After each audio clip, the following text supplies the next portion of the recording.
So I've waited a little bit to do this particular video. Why? Well, I didn't know exactly to what extent I wanted to talk about this. You see, I know for a fact that the intention to redirect Star Wars energy into the feminine was paramount as far as importance goes to Kathleen Kennedy. And yet, Screen Rant took the word of Matthew Belloni, who at times says, some fairly accurate things, but during a recent podcast tried to indicate that, well, Kathleen Kennedy is no woke warrior. Well, I think we need to explore that. So that's where we're going to start. This article from Screen Rant here is something that I found fascinating because so much of it is speculation and innuendo, and ultimately still gets around to the fact that there has never been a lower point in Star Wars history than right now. And that seems to be true every single day. Regardless, I think there's a lot to be said for the future of Star Wars.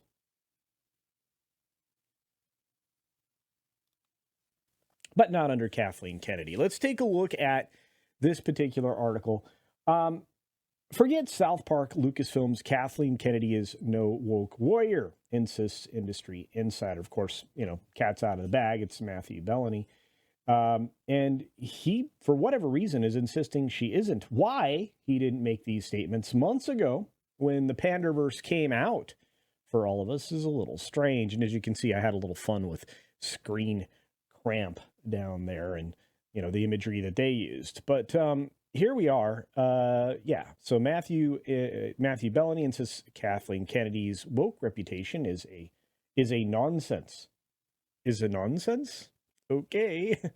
Need to revisit that, folks. Looking at Lucasfilm under Kennedy, he seems to have a point. No, he doesn't. And it appears that wokeness is in the eye of the beholder. No, it's not.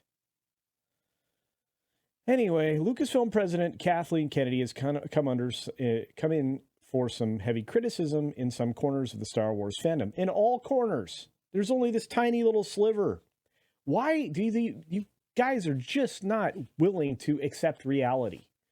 I don't know. But anyway, so even South Park mocked Kathleen Kennedy in a special called Joining the Panderverse. Well, usually they do that because that's the prevailing sentiment in the culture. Hollywood insider Matthew Belloni has directly addressed these claims, which he insists aren't accurate, as he explains on his The Town podcast. He says, but Kathleen Kennedy is not. That whole South Park thing it was funny, but it wasn't accurate. Within Disney, she's not known as the woke warrior. She kind of has to be convinced. From everything I've been told, she kind of has to be convinced to do this stuff. No! Are you kidding me? The whole reason we ended up with the terrible Galaxy's Edge that we have in two different locations and potentially a third or fourth is because of just terrible decision making pushed up the chain to Bob Iger from Kathleen Kennedy. It must be noted that Belloni is no fan of Kennedy, but in his view, this whole argument is a nonsense. As he notes, there has never been a female director of a Star Wars movie. You don't need them. You just need her on top of the pile and what she will or won't accept. And a whole lot of people who are, what do they call them? What's the fancy term? Allies. You just need an ally in there to do things. And boy, did she get one in Mr. Indiana Jones nukification. Anyway, Mangold was a punk. Anyway, we'll keep going.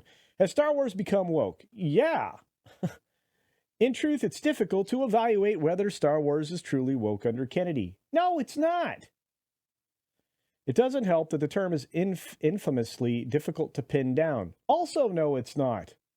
And often seems to be a way of complaining against surface-level changes that some viewers object to. Most notably, a focus on Here we go. Let's lay out what woke is and intersectional feminism is. All right.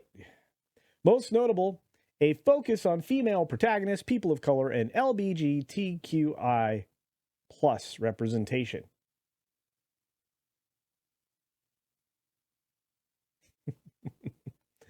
For all that's the case, though, the diversity has been seen of late is surprisingly limited. No. Daisy Ridley may star in the sequels, but almost all other major Star Wars sequel trilogy characters are male. And so were the two directors.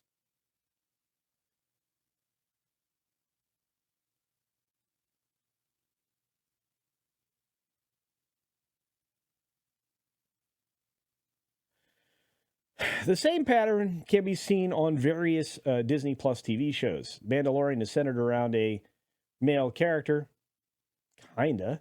I mean, for as interesting as that was for one season, and then it kind of fell apart. Well, that's not true. It fell apart after season 2. But who is set to star in the upcoming Star Wars movie? Obi-Wan Kenobi brought back male actors Ewan McGregor and Hayden Christensen, while Andor stars Diego Luna's Cassian Andor. Nods to the LGBTQI plus plots have often been a matter of audience perception rather than reality, with the popular Sabine Wren, Shin Hati, I don't know how to say that name, ship from Ahsoka seeming to be a surprise to showrunner Dave Filoni. No, it's not. The reality is probably a little more prosaic than many critical parts of the fan base believe, that Kennedy is willing to embrace the woke messaging when it fits the story, and she believes it will help an individual movie or TV show. It's done nothing but destroy any of this stuff. It's no coincidence the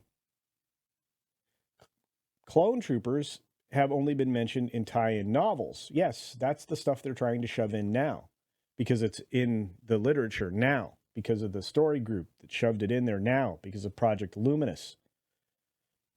And it's fine if that's the direction you want to go, but you're going to push away the vast majority of your fans.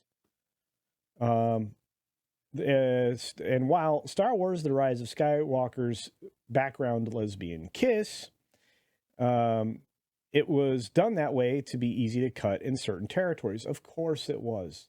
This is pandering, hence the Panderverse. Wow, who wrote this article? The Acolyte will put the woke warrior claim to the test. No, it won't. No, it won't. It's 100% a woke piece of garbage. But you wait.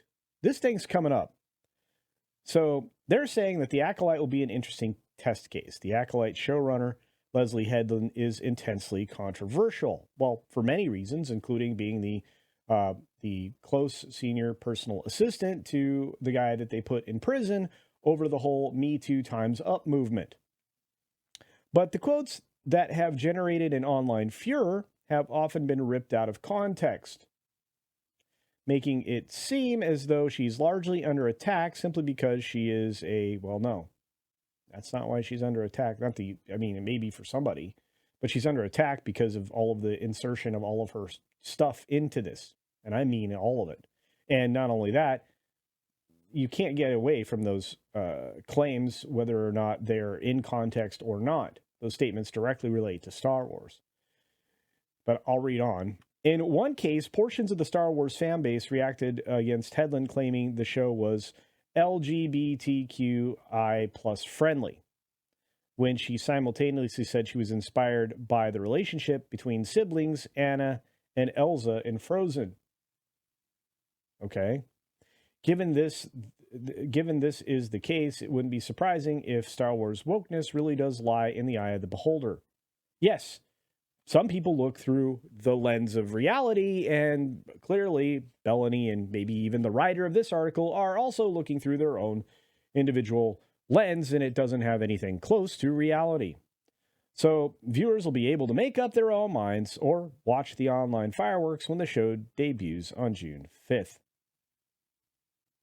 Fortunately, I'll be able to react to this prior to not being available for a period of time although I may be doing videos about this while I'm otherwise occupied, because I have a feeling that this is going to, I don't know, buy a lot of creators' houses when it comes out. There's going to be political messaging in it. These people are just railing against the fact that the game is up. And now they're trying to disguise what they're doing, and they're not doing it very effectively. Or if they are disguising it, it's certainly not, passing enough muster to interest anybody. And at a certain point, the stagnation becomes frustration and eventually apathy. But in this case, I guess we have to leave it up to you. Do you think, after being made aware of this article over the last few days, that maybe we've been reading this all wrong since the sequel trilogy, which was essentially a amazing slide downhill at a very aggressive rate? When Disney specifically comes out and says something completely different in their financial side of things than what they are presenting behind the scenes, which we've had some visuals of because of Christopher Rufo and his exposure of the Reimagine Tomorrow garbage. How can these people come forward like this and play defense on something like that? I don't know. You've got these types of articles coming out trying to pivot somebody in a different direction. Regardless, I'm very curious. What do you think? Let me know down in the comment section below. Is Star Wars woke or not?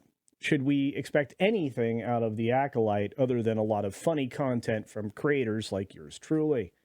And are you even going to watch any more Disney Star Wars? I gotta know. On that note, be sure to take care of yourself, take care of others, and until next time, see ya.